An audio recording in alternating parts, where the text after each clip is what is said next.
n'avons pas bougé, nous sommes toujours au Salon de l'Agriculture sur le stand SEMAE. Stop Intox, 50 minutes d'information. Stop Intox pour remettre de la connaissance, un peu de science, un peu de raison au milieu du débat, de la même façon qu'on remet parfois l'église au milieu du village. Merci aussi pour les messages que vous postez sur les réseaux sociaux, sur Twitter notamment. Vous faites écho aux émissions que vous suivez sur notre chaîne YouTube. Merci encore à ceux qui nous accueillent ici, le stand SEMAE, Village Semence. Merci aussi, messieurs, d'être là. Je m'aperçois que depuis un petit moment, nos plateaux sont très masculins. On va chercher à les féminiser quand même dans les éditions qui viennent. Néanmoins, j'accueille avec grand plaisir pour un sujet passionnant sur la viande, la consommation de produits carnés. Et tout ce qu'il y a derrière, c'est tout à la fois notre histoire, c'est anthropologique, c'est scientifique, c'est financier. Vous allez voir qu'il y a beaucoup d'argent sur la table pour développer la viande artificielle. J'accueille Gilles Luneau, écrivain, journaliste et réalisateur. Bonjour, merci d'être là. Bonjour. Vous venez avec, si j'osais, je dirais votre pavé. Je ne sais pas si c'est un pavé de bœuf, mais Steak Barbare. Steak Barbare, c'est Hold Up Vegan sur l'assiette, aux éditions de l'Aube avec la fondation Jean Jaurès. Jean-Baptiste Moreau, bonjour. Bonjour. Vous êtes parlementaire, député de ce joli département de la Creuse, éleveur de profession, auteur d'une tribune dans l'Opinion suite au référendum sur le bien-être animal. Frédéric Lefray, bonjour. Bonjour. Président de l'Institut du dialogue civil, vous êtes ancien collaborateur parlementaire et ancien conseiller ministériel. Vous arrivez avec des sondages, vous arrivez avec l'état de l'opinion, et notamment des jeunes, qu'on va observer dans le domaine qui nous intéresse. Pourquoi ? Parce que les jeunes, évidemment, sont les consommateurs d'aujourd'hui et de demain, par définition. Heureusement, leur avenir est plus devant eux qu'il ne l'est pour nous, mais même s'il nous reste encore beaucoup de chemin à faire.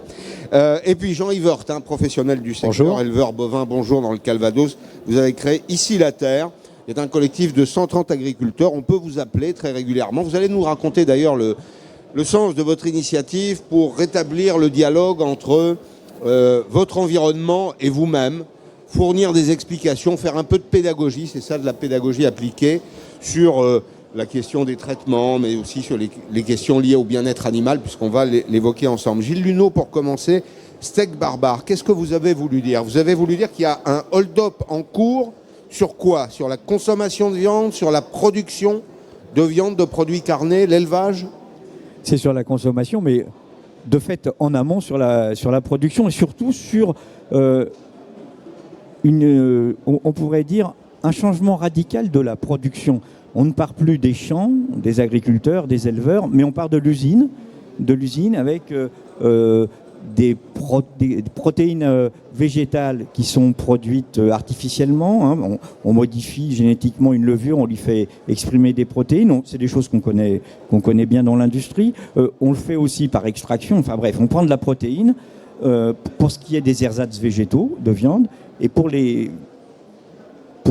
qu'on appelle la viande de synthèse ou la viande cultivée, on prend des cellules souches d'un animal et on les cultive en laboratoire, en une sorte de fermenteur, si vous voulez. On les nourrit avec des hormones de synthèse et on fait grossir comme ça, par division cellulaire, une masse de viande qu'on ose encore appeler viande, si vous voulez. Et ça ressemble vraiment, vous en avez vu ? J'en ai goûté, oui. Et alors ? Mais écoutez, honnêtement, on va pas dire que c'est mauvais, mais ça ressemble pas ni à un beefsteak ni à une aiguillette de canard. Qu'est-ce qui change fondamentalement ? La texture déjà. Oui. Parce que je pense qu'au niveau du goût, ils arriveront à donner des goûts. Il y a suffisamment de produits chimiques pour donner le même goût. On arrive à faire du tabac à fumer qui sent la fleur de rose. Donc. Mais la texture, par contre, cette expérience quand même assez magique de déguster un morceau de viande, elle n'est pas là, c'est pas au rendez-vous. Parce que si vous voulez une viande, par définition, ça grandit dans un corps, c'est-à-dire que ça subit des tractions, c'est attaché aux os, ça se structure, ça se fibre, ça a des stress, des bons, des mauvais, et c'est ce qui fait la singularité de l'animal qu'on va consommer. Mais je vois qui pousse, alors on va échanger là-dessus, il y a beaucoup, ce qui attire notre attention, c'est qu'il y a beaucoup d'argent sur la table.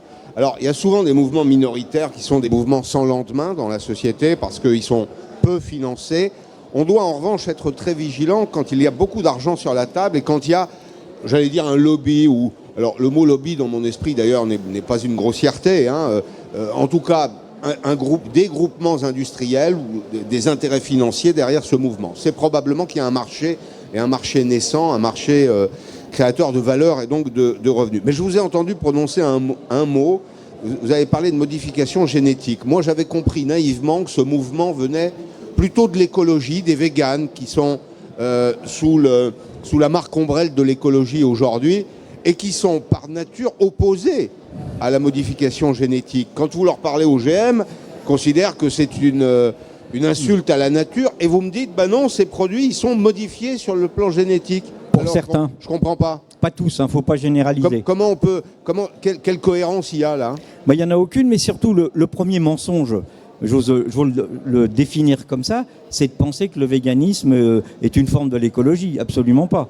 Je veux dire que l'intérêt des véganes, c'est à la limite de se passer de la nature. Vous voyez, ce qu'on s'aperçoit, c'est que quand on a comme ça une tentative qui est quand même déjà bien installée sur le marché, de faire des produits qui sont de l'ultra transformés et dont l'objectif inavoué, c'est de se passer de l'élevage et de la ferme, à coup de mensonges, je répète, c'est-à-dire que c'est pas, je parle sous le contrôle de deux agriculteurs.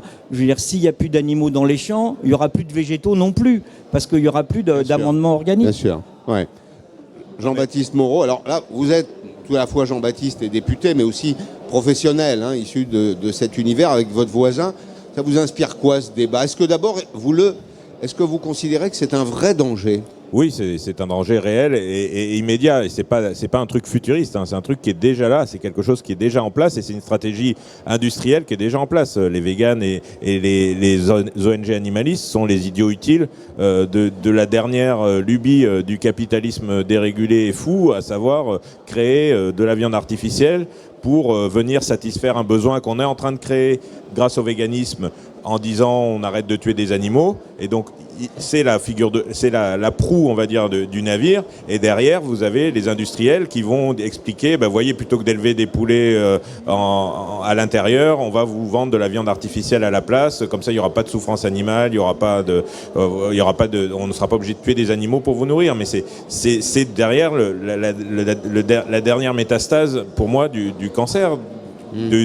Du capitalisme dérégulé et anti-écologique, parce que c'est de l'anti-écologie, comme le disait Gilles très bien, c'est que demain, si vous n'avez plus d'élevage, vous n'avez plus de prairies. Dans des climats tempérés, la végétation naturelle, c'est la friche puis la forêt, mais c'est absolument pas la prairie. Sans entretien par des éleveurs et par des animaux qui sont sur ces prairies n'existent plus. Donc vous n'avez plus de ressources, que ce soit pour les animaux d'élevage, mais ils veulent mettre fin à tout élevage, donc ça, à la limite, ça pourrait être cohérent, mais même les animaux sauvages, c'est-à-dire que... Mais on envisage un monde sans animaux, j'aimerais comprendre. Mais oui, l'animalisme, c'est ça, c'est un monde sans animaux, parce que les animaux n'ont plus de quoi se nourrir, donc ils vont migrer, ils vont mourir de faim, et puis ils vont se rapprocher des villes pour trouver de la nourriture, ce qu'on voit déjà avec les sangliers qui rentrent dans certaines grandes villes, parce qu'ils n'ont plus de nourriture, parce qu'il y a trop de monoculture autour de certaines villes. Et bien, si vous n'avez plus de prairies demain, ces animaux, soit ils vont mourir, soit ils vont être amenés à se déplacer sur les routes. Alors là, il faudra tous vivre dans des villes, parce qu'il vous explique qu'on va remplacer l'élevage par des cultures pour les hommes, des protéines végétales et tout ça. Oui. C'est très bien, sauf que les protéines végétales, elles poussent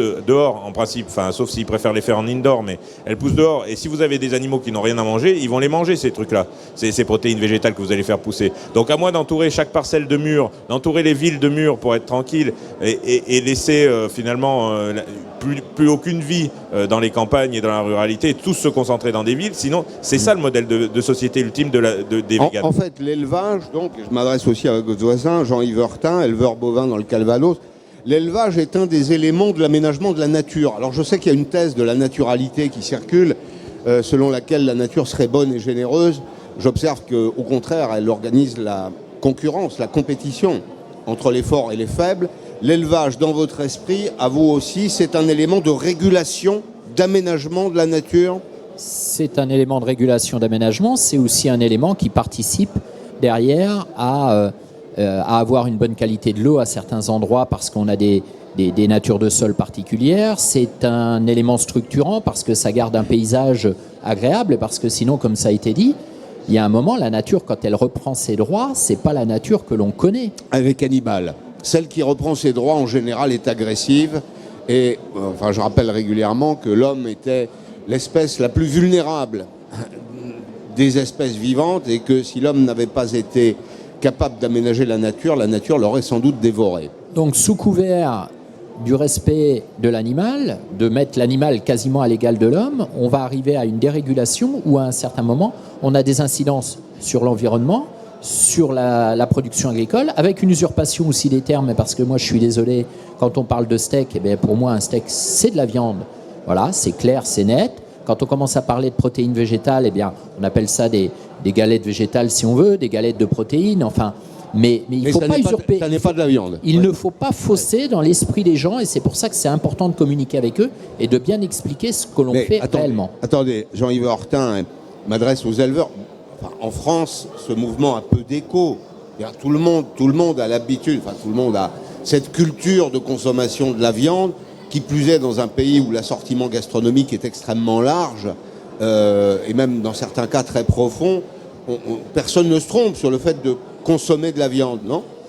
Moi, je ne suis pas si sûr que vous, parce qu'on voit aujourd'hui des gens qui arrivent à infiltrer le milieu de l'éducation et qui tiennent des propos en école primaire qui n'ont rien d'objectif, qui sont idéologiques et qui viennent imprimer très fortement dans l'esprit des enfants ce que doit être demain, et non pas ce qui est bon d'une façon générale et démontré scientifiquement pour un équilibre alimentaire ou d'autres choses. Alors, je fais tourner la parole, et puis je reviens vers vous, Jean-Baptiste. Je voulais interroger Frédéric Lefray, président de l'Institut du dialogue civil. Vous êtes ancien collaborateur parlementaire, vous avez travaillé dans des cabinets ministériels, et vous arrivez avec un sondage. Alors, c'est précisément un écho à ce que vous venez de nous indiquer, les uns et les autres, un sondage qui montre quelle est la posture, quelle est la représentation plutôt de la jeune génération sur ces sujets. Et en effet, alors, si j'ai posé une question naïve, pardon, mais en effet, les résultats de cette étude peuvent, légitimement inquiéter sur la perception que la jeunesse a du monde de l'élevage notamment. Mais tout à fait, parce qu'on est sur une génération Z, et maintenant qui va être derrière la génération Alpha, qui sont des générations ce qu'on appelle émotionnelles. C'est-à-dire qu'elles sont moins sur le constat cartésien, moins sur la culture scientifique et beaucoup sur l'émotionnel. Pourquoi ? Parce que c'est une génération de l'image. Et cette génération-là, elle est tellement impactée par les réseaux sociaux, par ce qu'on appelle aussi la polarisation algorithmique. Ça veut dire que quand vous êtes sur les réseaux et que vous êtes d'accord avec le véganisme, vous ne recevez... On vous enferme dans une bulle. Voilà, c'est ce qu'on appelle une bulle. Homogène. Et on est vraiment sur l'idéologie. Et sur le véganisme dont on parle, ce qui est important à savoir, c'est qu'au-delà des entrepreneurs qui se sont lancés là-dedans, ils ont récupéré un mouvement qui a deux origines. Première origine, c'est la décroissance. C'est-à-dire qu'ils considèrent que pour lutter contre le réchauffement climatique, il faut absolument ne plus manger de viande. Deuxième chose, qui est aussi importante, c'est la bientraitance. Pourquoi ? Est-ce que ça se défend sur le plan technique, ça ? Alors, c'est toujours pareil. Sur le plan technique, le problème, c'est qu'on a beaucoup d'études, de part et d'autre, mais quand vous voyez, par exemple, qu'en Europe, on ne représente que moins de 10% de l'émission de CO2 dans le monde entier. Oui. Donc, c'est bien. C'est-à-dire, par rapport aux autres pays, ça veut dire que si la Chine, si l'Inde, si l'Afrique ne fait rien, ce qu'on fait, c'est bien, mais ça ne va pas aller très loin. Et donc, systématiquement, ils s'appuient sur... Et leur problème, c'est que c'est à chaque fois des ressorts universitaires. Ça veut dire que dès qu'ils vont sortir une technologie, ils vont s'appuyer sur des universitaires, et notamment à Rennes, on a une universitaire qui est spécialisée là-dessus, et d'ailleurs, la ville de Nantes va proposer à ses habitants par référendum un statut du bien-être animal dans la ville. Ça signifie quoi, ça ? Ça se traduit comment ? Ça veut dire que petit à petit, on va voir venir des statuts dans les villes, alors que ce soit pour le bien-être animal, pour les animaux liminaires, pour le droit de l'arbre, par exemple. Et petit à petit, c'est de rendre opposable tout ce qu'ils vont faire en termes idéologiques pour pouvoir après aller devant les tribunaux, etc. Donc on est, et vous le disiez, on est vraiment dans une guerre idéologique. Ça veut dire que c'est une manipulation. On n'est que sur d'émotions. Je comprends donc qu'il y a des études universitaires, c'est ça, et que l'université est un des lieux de développement de cette pensée. La majeure partie de ces idéologies proviennent d'études universitaires françaises. Et ce qui est assez étonnant, c'est que la plupart du temps, les universitaires qui interviennent ne sont pas issus de la discipline dans laquelle ils interviennent. Alors, quel est leur intérêt ? D'abord, on est sur un courant idéologique qui est un courant intersectionnel qui qui est aussi bien sur le racialisme, sur le colorisme, etc., sur tout ce qu'on appelle parfois woke. En fin de compte, c'est la théorie des minorités. Ça veut dire que c'est un rejet du fait majoritaire et que chaque minorité doit être au même niveau que la majorité. Bon. Vous êtes d'accord avec ça, évidemment? Oui, très largement, pas complètement, mais je voudrais quand même... Pourquoi pas complètement? Non, mais parce que on va pas faire un débat dans le débat, mais je voudrais quand même préciser qu'on ne va pas attaquer l'université et la pensée en France. Il y a des isolats comme ça dans l'université. Hein. C'est bien que dans les universités, il y ait des études contestables d'ailleurs. Hein, mais je veux dire, c'est quand même un lieu de production de pensée qu'il faut respecter. Et un lieu où la production de pensée est réfutable. Voilà. Ce qui n'est pas nécessairement le cas des croyances. On est absolument. Et vous parlez de croyances, je rebondis là-dessus. Moi, je voudrais réagir sur 2-3 points. Je ne veux pas monopoliser la parole, mais l'enquête, ce que j'ai fait, ce que ça révèle, c'est qu'en fait, on a une sorte de mariage, une rencontre qui est le produit de l'histoire. Hein. Il n'y a pas de complot entre des véganes, des biotechnologistes et tous les industriels du numérique. Il se trouve que on est aux États-Unis, on est dans le monde anglo-saxon, qui est propre à organiser le monde avec une vision unique, religieuse quasiment. C'est une idéologie et qui a de surcroît, je vais vous rendre la parole, qui de surcroît a un regard sur l'alimentation qui est très différent du nôtre. Pour les Américains, pour les Anglo-Saxons, la question de l'hygiène domine la question du goût. Chez nous, l'alimentation est un patrimoine. Chez les Anglo-Saxons, l'alimentation est un carburant. C'est tout à fait différent. Vous avez parfaitement raison, ça se traduit dans le langage. Ça nous arrive malheureusement ici et malheureusement au salon. On parle de nutriments, on parle de protéines, on ne parle plus de nourriture. Oui, c'est ça. C'est grave. Ouais. Mais je veux aller sur le fond. Sur le fond, on est face à des gens qui mettent en équation, parce qu'ils font que ça, des algorithmes toute la journée, ils mettent en équation la nourriture. On ne met pas en équation la production d'un champ ou la nourriture. Et comment on met en équation? En éliminant ce qui dérange. Oui. Donc on est dans le réductionnisme le plus total. Et si vous voulez, on est face, pour ce qui est de la production, c'est une sorte d'industrialisation de la cellule. Hein. On a segmenté la production et on arrive à son degré ultime. C'est l'industrialisation de la cellule, mais beaucoup plus sur le fond, on est face à un risque de rupture anthropologique. Alors, c'est ça que... comment vous les uns et les autres, comment vous le percevez? On a quelques exemples. Quand on est face à une situation comme celle-là, dans laquelle on a beaucoup plus de questions que de réponses, il faut aller chercher par analogie ce qui s'est passé dans d'autres secteurs. Moi, j'observe que le taux de changement aujourd'hui dans les comportements est très rapide. Les comportements des jeunes, notamment, changent très rapidement, souvent d'ailleurs sous le coup des ruptures technologiques. Ce qui me fait dire d'ailleurs au passage que la technologie, c'est aussi une idéologie. C'est pas simplement de la technique. Moi, je pense, Jean-Baptiste Moreau, qu'il faut deux générations dans le monde d'aujourd'hui pour changer des modèles de comportement, y compris sur des sujets aussi sensibles que la consommation alimentaire de produits carnés. Mais c'est vrai que le véganisme proprement dit, il concerne assez peu de personnes. Il concerne à peine 2% des personnes. Oui. Le problème, c'est qu'ils ont un taux d'accès à la fois aux réseaux sociaux et aux médias qui est sans commune mesure avec leur importance réelle. C'est-à-dire qu'on n'est pas du tout à 2% du temps médiatique et sur les réseaux sociaux, ils sont beaucoup plus présents. C'est des activistes qui ont des méthodes excessivement rodées, hein, qui par l'image, flirtent effectivement et jouent avec les émotions et jouent plus avec la science. Mais c'est globalement notre société qui est en danger par rapport à ça, où aujourd'hui la science est prise comme une croyance, comme une autre. Et la science n'est pas une croyance. La science, c'est la science. C'est pas une opinion. C'est pas une opinion, c'est pas une croyance. Le véganisme et l'idéologie animaliste sont des idéologies et des croyances. Effectivement, on est au rang des croyances, mais elles n'ont aucune base scientifique, ni agronomique, ni écologique, ni à de quelque point de vue scientifique que ce soit. C'est effectivement un anti-humanisme d'abord, parce que mettre l'animal au même niveau que l'homme, c'est en fait derrière rétrograder l'homme. Et Gilles connaît bien le sujet. Et Peter Singer, il a quand même écrit ce qui est l'inspirateur de tout ce courant de pensée, qui valait mieux faire de l'expérimentation et de la vivisection sur des personnes âgées ou des enfants malades que sur des animaux sains. Ou des personnes on en est là. Ou des personnes handicapées. Ou des personnes handicapées. Donc voilà, c'est ça qu'il y a derrière toutes les idéologies. Alors ils s'en défendent quand vous les mettez en face de ça, ils disent non mais c'est pas vrai, c'est n'importe quoi. Relisez les écrits de Peter Singer.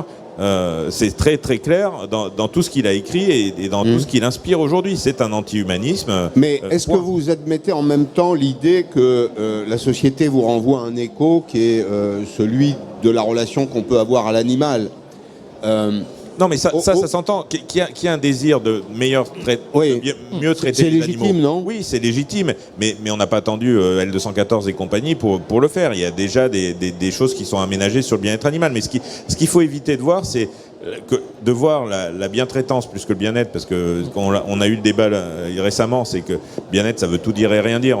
Des façons d'être sont différentes entre l'homme et l'animal, c'est des espèces différentes.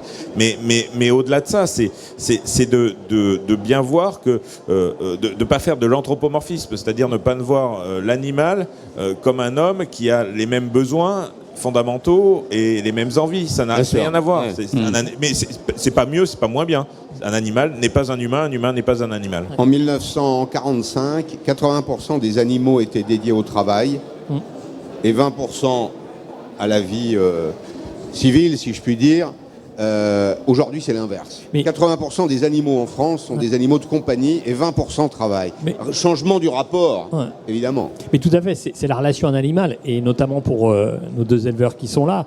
Avant, il y avait une relation à un animal qui était faite dans les campagnes. C'est-à-dire qu'on le voyait dans la journée, on voyait, etc. Aujourd'hui, 80% des gens habitent en ville, donc le rapport qu'ils ont à un animal est un rapport à un animal domestique. Donc pour eux, tous les animaux doivent être... Ils le personnalisent ou ils le personnifient. Et voilà. Et donc pour eux, tous les animaux doivent ressembler aux animaux domestiques. Ouais. Donc dans la relation qu'ils ont à l'animal domestique. Et ce que vous disiez tout à l'heure est très intéressant, c'est qu'aujourd'hui, cette idéologie-là est véhiculée par des associations agréées d'éducation nationale. Ça veut dire qu'ils interviennent dans les écoles sur d'autres sujets, et à un moment donné arrive le sujet de la bientraitance. Oui, mais est-ce que c'est pas légitime? Enfin, j'essaye de faire l'avocat des deux parties. Je suis d'accord. Attendez, à charge et à décharge. Vous avez chaque année ces images extrêmement choquantes de familles qui ont un animal domestique qui l'abandonne sur le bord d'une autoroute. Est-ce qu'il n'est pas simplement normal de rappeler à un individu civilisé que le rapport que nous avons à l'animal est précisément un signe de civilisation? C'est un délit. Ce qui est embêtant, c'est qu'il n'y a qu'une voix qui s'exprime. Et quand tout à l'heure, je vous parlais des travaux universitaires, on n'a pas d'autres travaux universitaires qui vont aller à l'encontre des travaux de ces déontologies-là. Ouais, je comprends. Et c'est pareil à l'école, on n'a qu'une voix qui arrive. Vous savez, c'est simple. Si le matin, je vous fais voir comment on va tuer un porcelet pour en faire après à manger le midi, et que vous allez voir une tranche de jambon, c'est sûr que le gamin va dire mais j'en veux pas. C'est terminé. J'y touche pas. Voilà, j'y touche plus. Oui. Mais justement, je vais rebondir là-dessus parce qu'il faut aller au fond du débat. Il y a deux points qui fâchent les antispécistes. Et il faut oser affronter, c'est la mort. C'est la mort. La mort, c'est l'essence même de la définition de la vie. Sans la mort au bout, la vie n'aurait pas de sens pour tout le monde. C'est parce que la vie est limitée qu'elle a tout son sens. Du goût. Voilà, exactement. Et si vous voulez, c'est le non-dit. C'est le non-dit, c'est la lutte contre la mort. Et on retrouve chez eux les transhumanistes. C'est pas pour rien d'essayer de reculer la chose. Et ils nous font prendre une goutte de sang pour quelque chose de terrible. Mais je veux dire, je vois des fois dans les conférences que j'organise autour du bouquin, je demande dans la salle, et ça donne la rupture sociétale. Qui s'est encore tué et plumé un poulet? C'est le silence. Personne, non? Donc, il faut peut-être recommencer là. Moi, j'ai passé mon enfance, je veux dire, on prenait un poulet, on le tuait, on le plumait, ça ne posait pas un problème. Dépouiller un lapin, etc. C'est-à-dire apprendre. Aux gens en ville, ils ont perdu cette culture-là, que c'est tout à fait normal d'élever correctement en les respectant les animaux. Et au bout, c'est le don de leur vie. Je veux dire, ils seraient lâchés dans la nature, ils seraient sous l'empire de la relation proie-prédateur. Donc ça, c'est la première chose. La deuxième chose, je vais essayer d'être court, quand je parle de rupture anthropologique, il y a celle de la mort, mais il y a aussi là toute la portée historique et culturelle de la coévolution des espèces. depuis que l'homme est sur Terre, depuis 7 milliards d'années et depuis 10 000 ans d'agriculture, on a modelé autant le sauvage que le sauvage nous a modelé dans nos comportements. Et c'est vrai sur les relations, y compris encore aujourd'hui, entre les populations d'animaux sauvages, quelle que soit leur taille et leur genre, et les animaux domestiques et l'homme. Donc si on nie ça, on arrive à une culture où les enfants, on va les élever en leur disant la nourriture vient de l'usine. Ça forme pas le même imaginaire que de savoir que la nourriture, c'est 3 fois par jour, on dépend de la nature. Non, oui, Jean-Baptiste. Oui, par rapport à ce que disait Gilles, c'est tout à fait juste. Il refuse de voir la mort comme faisant partie de la vie. Moi, ma fille de 9 ans, elle a déjà vu, parce que sur une ferme, hélas, il y a des animaux malades, il y a des animaux qui meurent, donc elle a déjà vu des animaux morts.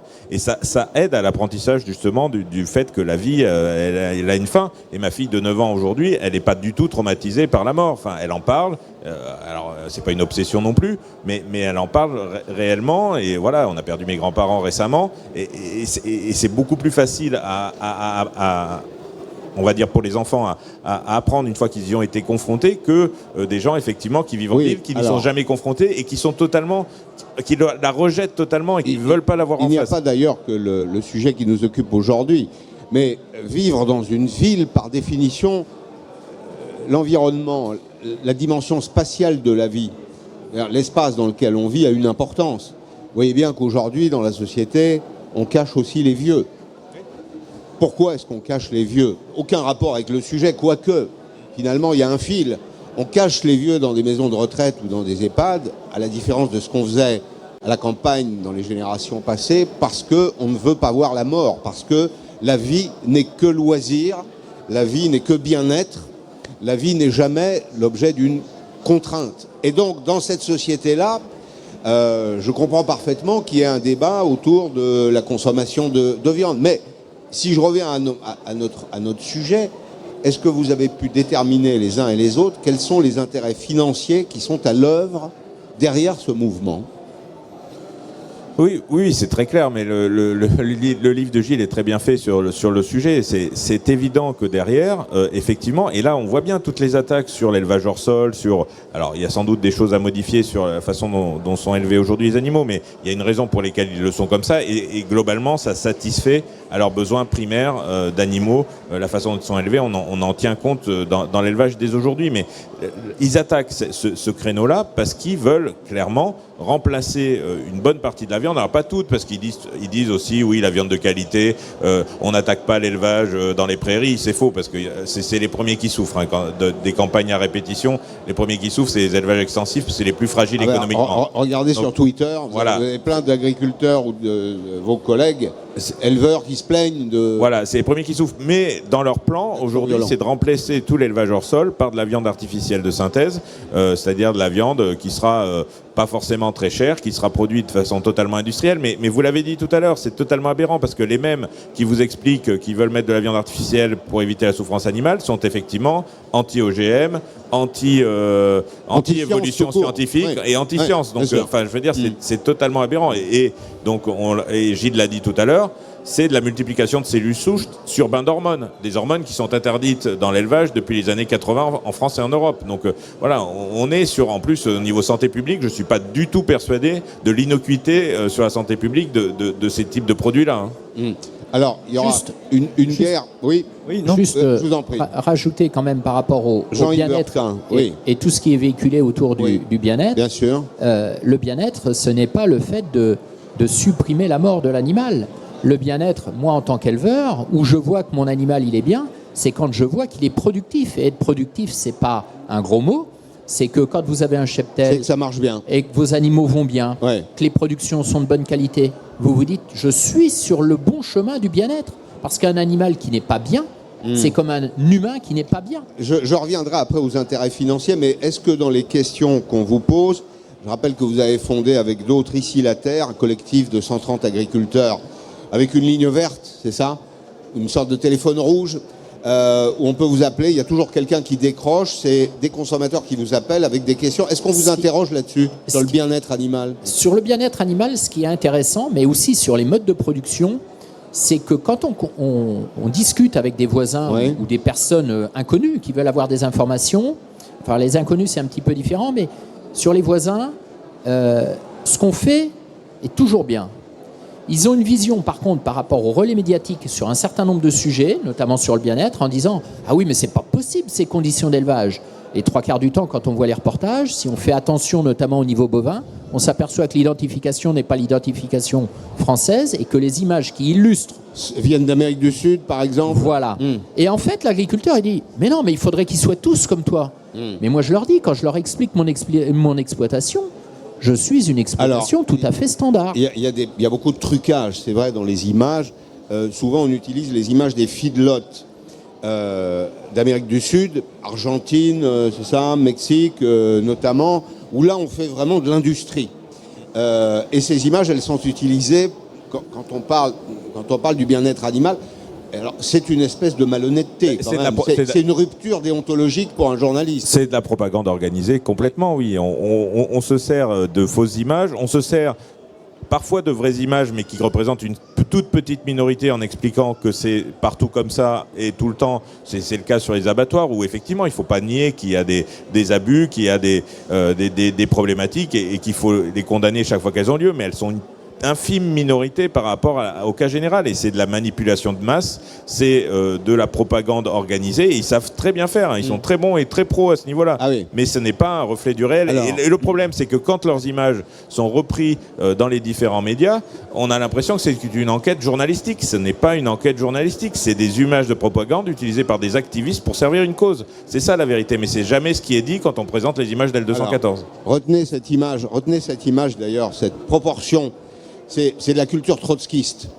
5%, pour faire une révolution, il faut 5% de gens très convaincus, 15% de clones, C-L-O-N-E, donc des gens qui leur ressemblent, et 80% de suiveurs.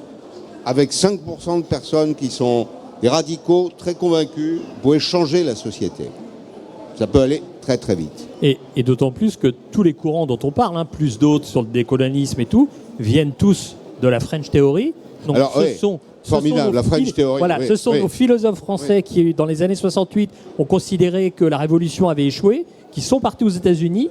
Ça s'est hybridé avec la lutte contre le Vietnam, ça s'est hybridé avec la théorie de la libération de l'Amérique latine.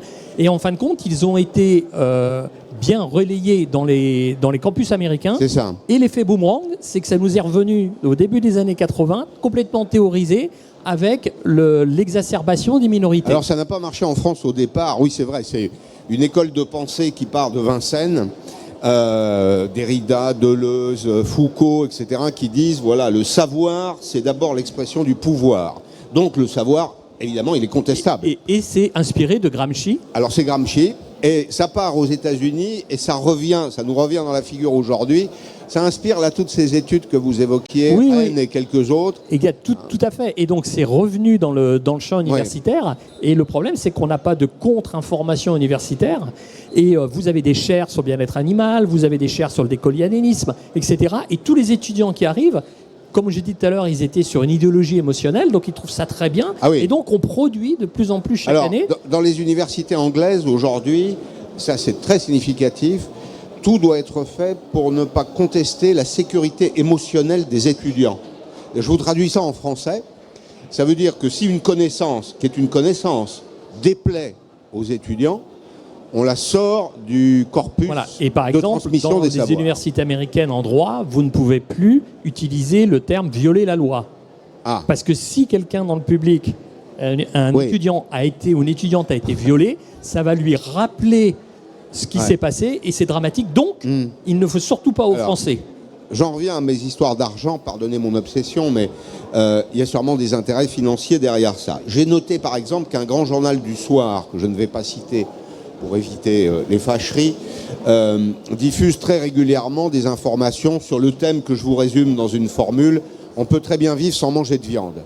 J'observe qu'un de ses actionnaires est aussi un de ceux qui investissent massivement dans les viandes artificielles. Est-ce qu'il faut que je change de lunettes ou est-ce que je vois clair ? C'est juste, mais avant, je voudrais juste quand même me démarquer de ce que vous dites. On ne peut pas réduire des gens comme Deleuze et Derrida à ce qui revient des États-Unis, parce que, je veux dire, Non, mais la French Theory, c'est vrai Parce que c'est parti de ce qui nous Vincennes. revient, c'est quand même une offensive du communautarisme. Oui. Et c'est destructeur de république. Hein. Oui. Je veux dire, Oui. faut poser les Oui, termes. oui, oui. Et c'est pas la pensée. Enfin, j'ai quand même lu Deleuze. C'est le mélange de tout ça. Non, C'est-à-dire, Gilles c'est toutes Deleuze- les théories qui ont généré cette théorie qu'aujourd'hui, Alors, c'est la Bon, c'est là, voilà. sur le fond Laissons de côté Gilles Deleuze, Voilà. qui était un excellent exégète de Kant, si j'ai peu de mémoire, c'est Oui, bien oui, ça. Et puis la French Theory, on Oui. en parlera une autre. une autre fois. Ouais. Donc, vous voulez parler de Xavier Niel, disons-le. Je veux Oui. dire, moi, j'ai fait une tribune dans Le Monde dessus. Hein, Ouais. donc, je veux dire- Ils vous ont publié. Oui, absolument. Oui. Bien. Oui, oui. C'est fair play. Voilà. Je trouve que c'est bien. Si vous voulez, je ne veux pas spécialement griffer Xavier Niel, mais en fait, il a déjà un métro de retard sur ce qu'ont fait les Américains, c'est mon enquête. Oui. Il fait comme eux, et il fait comme eux avec eux, c'est-à-dire il a des intérêts dans des fonds financiers américains qui investissent dans motifs ingrédients et dans d'autres sociétés qui ont déjà des laboratoires d'ersatz de viande divers et variés. Il se prépositionne dessus. Il fait pareil en France parce qu'il a Le mouvement est puissant aux États-Unis. énorme. Si vous voulez, on parle de milliards de dollars hein, Ouais, maintenant. On n'est ouais. pas dans des bricoles. Non. Ça dépasse la petite planète végane. Je veux dire, ça leur échappe. Ouais, ouais. Les grands opérateurs aujourd'hui agroalimentaires, type Cargill, GBS, Tyson Foods, c'est des opérateurs dans la viande importants pour ceux qui ne connaissent pas, mais aussi dans la transformation beaucoup plus lointaine dans la chaîne des Nestlé, des Danone, investissent dans des ersatz de viande, ou végétaux, ou in vitro. Nestlé vient d'investir en Israël dans une entreprise de viande in vitro. Donc, le mouvement financier va là parce qu'il y a le discours, d'une recette magique. Hein. On est dans la pensée magique et on est dans l'idéologie. À la complexité des problèmes auxquels on est confronté aujourd'hui sur la planète, la démographie, le climat, l'environnement, enfin on ne va pas les nier, il y a le rapport du GIEC qui est sorti il y a 2 jours. Je veux dire, face à ça, cette complexité réclame des réponses complexes et mesurées. On nous amène une réponse unique qui serait d'arrêter de manger de la viande. Donc je veux simplement finir pour bien, je ne perds pas votre question. Le marché de la viande mondiale, je veux dire, sur le marché solvable, c'est 1400 milliards de dollars. Par an. Par an. Par an. Voilà. Les pronostics des agences qui travaillent sur les ersatz de viande veulent s'emparer, en gros, à l'horizon 2050-2060, 2000 milliards du marché. De combien 2000 milliards. 2000 milliards. De 1000 milliards. Milliards. D'accord, c'est ça. Et si vous voulez, leur marge de progression, ils la voient où? Ils la voient dans la démographie, dans la société qui monte en aisance et qui mange de la viande. Donc c'est quoi? C'est le développement de la Chine, hein, c'est ces 300 ou 400 millions de Chinois des côtes, là, des grandes villes, voilà. qui, c'est très étonnant d'ailleurs parce que ils sont passés du riz et de l'alimentation chinoise traditionnelle au menu international, c'est-à-dire des tomates mozzarella, un hamburger et puis un cheesecake. Et là-dedans, il y a du produit animal, quand même, beaucoup même. Et la viande, c'est un marqueur social. Ouais, on l'a connu chez nous pendant les 30 Glorieuses. C'est ça. Je veux dire, moi, je fais partie d'une génération où il y avait de la viande une fois par semaine.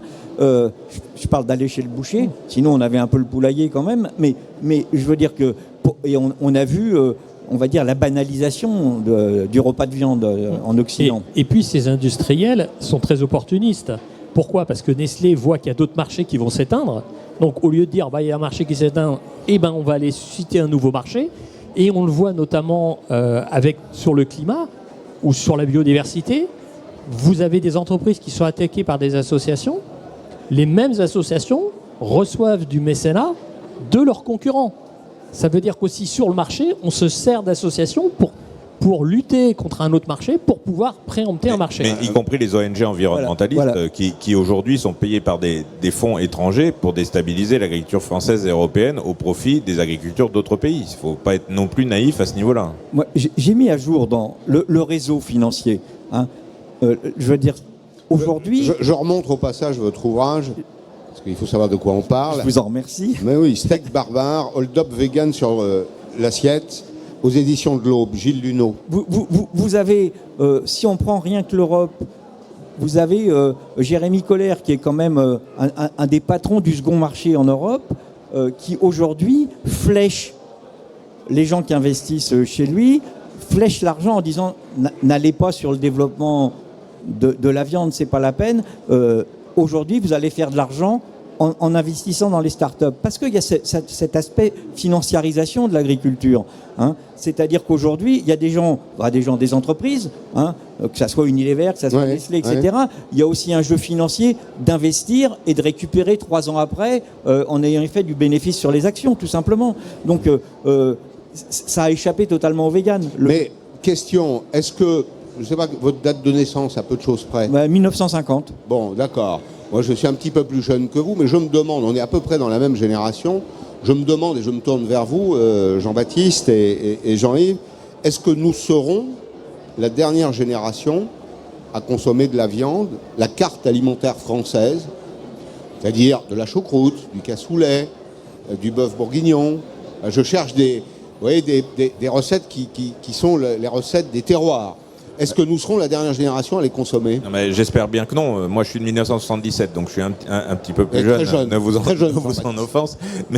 Mais notre génération, elle est encore cette tradition culinaire et cette tradition du goût. D'ailleurs, c'est assez paradoxal parce que on voit bien que dans les médias, en même temps, on a toutes les émissions qui tournent autour de l'art culinaire qui n'ont jamais aussi bien marché qu'aujourd'hui. Donc, c'est un paradoxe. Je pense qu'on ne peut pas faire de généralité de la sorte. Mais par contre, oui, qu'il y ait une vraie entreprise de destruction et d'expliquer que l'élevage serait la cause de tous les maux, alors que c'est bien des fois une solution, notamment la transition écologique, hein, parce qu'on parlait tout à l'heure des éjections des animaux qui servent de fertilisants. Si on n'a plus d'animaux demain, ça veut dire qu'on fertilise tout au chimique, en plus, enfin, avec des produits de synthèse. Là, on a les idiots utiles de l'industrie. De l'industrie aussi, oui, parce que effectivement, et on aura des problèmes d'usure des sols et autres, parce que les prairies permettent une régénération des sols, permettent au niveau agronomique, c'est un non-sens, hein, de dire qu'on n'aura plus d'élevage demain, ça serait une catastrophe agronomique et ça veut dire qu'on dépend encore plus des industriels pour tout ce qui est produits phytosanitaires et engrais. Ça sera et engrais chimiques et on n'aura plus d'engrais organiques. Donc on est vraiment j'espère qu'on n'est pas dans cette situation-là parce que c'est un désastre écologique, agronomique et même des risques de manque alimentaire dans de rupture alimentaire. J'allais le dire, sécurité alimentaire. Hein. Quand pour se nourrir, on dépendra de 5 multinationales qui produisent de la fausse viande et des faux légumes, parce qu'ils s'attaquent aussi aux ersatz végétaux. Hein. Donc, je veux dire, voilà, il faut quand même réfléchir en termes de sécurité. Merci, oui, c'est utile de le dire très rapidement. Il nous reste 3-4 minutes. Il y a un débat autour des grandes fermes. On ne l'a pas évoqué, mais c'est une question quand même qui taraude l'opinion. Alors, moi, je pense naïvement qu'une ferme de 10 vaches, 100 vaches ou 1000 vaches, puisque c'était ça, la ferme des 1000 vaches. Ça ne présente pas de problème, la quantité ne présente pas de problème, dès lors qu'il y a de l'espace pour accueillir les animaux, et dès lors qu'ils sont bien traités. Ce qui m'intéresse, c'est pas le nombre, mais je me tourne vers vous, peut-être que je me trompe, c'est pas le nombre, mais c'est la façon dont le nombre est traité. Non, mais je pense que votre remarque est tout à fait judicieuse. C'est pas le nombre, c'est comment on travaille et comment les animaux sont considérés à leur juste place, comme un animal, mais qui se doit d'être bien mis en valeur. Comme je le disais tout à l'heure, la dimension n'a aucune importance. Vous pouvez voir des petits élevages où c'est pas glorieux. Les quelques pourcentages, comme dans toute profession, on sait toujours qu'il y a quelques éleveurs qui ont plus de difficultés. Vous pouvez en trouver dans des petites structures comme dans des grandes. C'est pas une question de taille. Et puis une grande ferme en France, c'est une minuscule quand vous êtes aux États-Unis, au Québec ou autre. C'est ça qu'il faut voir. C'est-à-dire que la ferme, le débat qu'on avait autour de la ferme des 1000 vaches, là, c'est un débat qui... La ferme laitière standard qu'on a un petit peu... par exemple, je vais parler dans le Calvados où on va avoir 60, 70 vaches, 80 vaches, un peu suivant les niveaux de production. Certains vont dire, mais c'est beaucoup trop. Et puis quand vous êtes outre-Atlantique, vous êtes avec des exploitations où il y a 5000 laitières, où ça traite 24 heures sur 24. C'est quoi être grand ?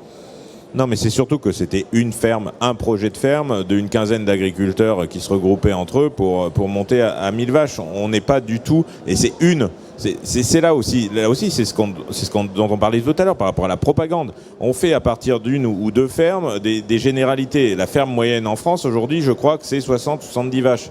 Donc on n'est pas du tout à 1000 vaches. Par contre, c'est une anomalie mondiale, oui, parce que le modèle économique mondial fait sur uniquement la compétitivité coût, c'est-à-dire des coûts de production minimum. C'est des fermes de 3000, 5000, 4000, 10 000 vaches. C'est des fermes de 60 000 hectares. C'est ça le modèle mondial. Effectivement, nous, on a une anomalie. Notre modèle agricole est un modèle à taille humaine, parce que familial, ça ne veut pas dire grand-chose, mais à taille humaine.